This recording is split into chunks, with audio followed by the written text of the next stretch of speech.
จ้ามาเลยทุกคนนี่เราก็มาเรื่องข้าวอันนี้ก็10 โมงละเราก็ลุกแล้วนอนกับผู้บ่าวเอาน้ำมันเครื่องรถจักรเนาะมาดังไผ่นึ่งเขานี่ก็10 โมงแล้วผมยังลุกจะนอนก็เหี่ยวสิบานทำยังข้าวไปชักบะฮมก็เลยมานึ่งเขาช่วยนะงานน้ำกันกับผู้บ่าวกินเขาไม่มีประโยชน์พอเกิดก็ช่องน้ำใช้หม้อหนึ่งเขาอัน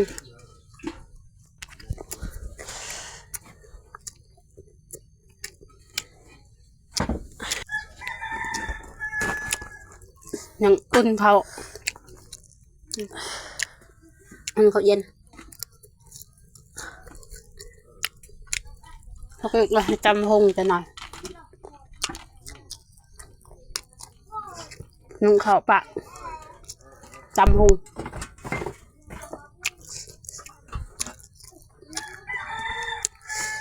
เรียบร้อยเบิ่งถ้วยใบลางเอามือนึ่งเขาแล้วจำหงแล้วที่ล้างถ้วยเนาะทำงานทุกวันก็มาพักมาหุ่นจำชมกินกะเพราผักกินให้ตำมาหงให้บ่าวกินเนาะว่ามีของกินเลยผู้บ่าวมานอนเพื่อนทำขึ้นเลยเขาก็เอาเงินให้ผู้บ่าว500,000เนาะจ้างผู้บ่าวนอนนำ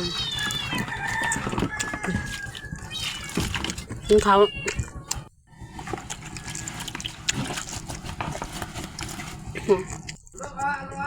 เรียบร้อยล้างพอกกับจำหงทองน้ำทิมดูดีเลยเหือนเห็นบอกปกตายเขาว่าเป้ยหนึ่งข้าวนะหนึ่งข้าวถาจำหงกินให้เรากระเทียมนิ่มนะให้เกลือจำจ่าจำหงปังนวเขาใช้ลายกินปังนวลายมอยเขาล่นบดเวลาอาบน้ำมอยเขาล่นจนบดให้เขาล้างสากเนาะสากกระซ้ำคอยผู้บ่าวนี่ซ้ำเนาะซ้ำยาวคือซ้ำหงเนาะผักหงเรียบร้อยซ้ำทมเห็นปะมันก็ใช้มังนาวเนาะมังนาวมันก็เน่าละหาออกมือแล้วเขาซื้อมาแต่ตลาด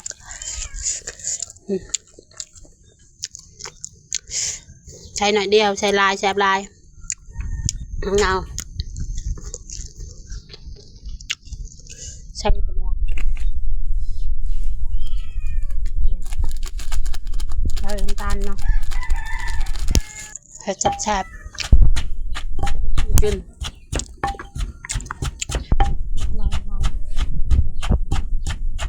แล้วก็ค่ะ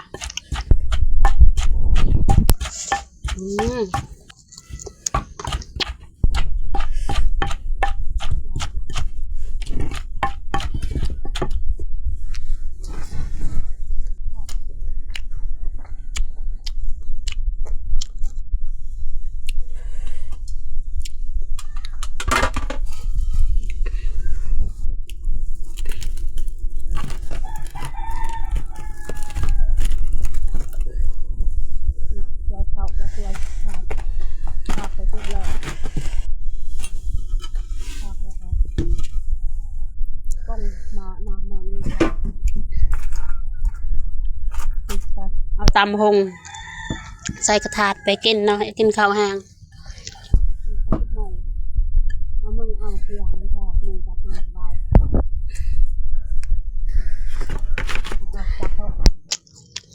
กินข้าวคน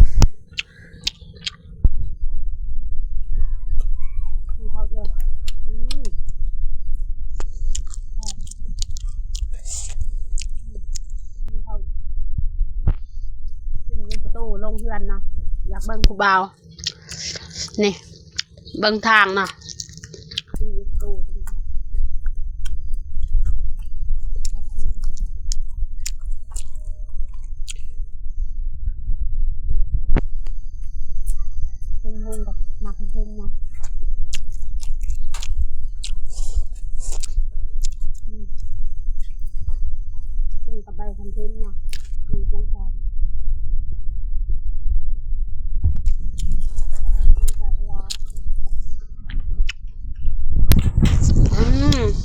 หนาวเด้ลมอีกอุ้ยลมพัดไม้ลนจนเบิด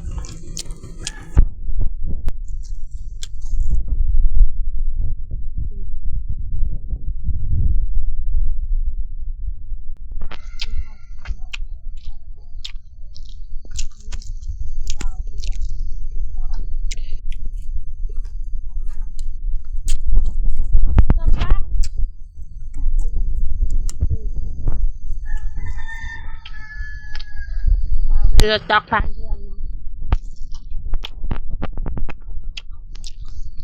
กินข้าว